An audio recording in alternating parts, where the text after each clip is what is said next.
જેટલા તમારા હગરા વાલા હોય એને બધા એટલે મનની મનમાં ન રહી.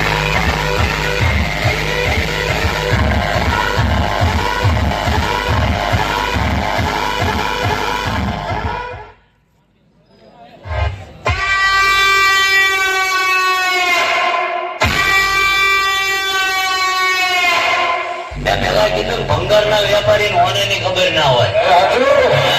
હોનાની કિંમત હોના જ કરી શકે.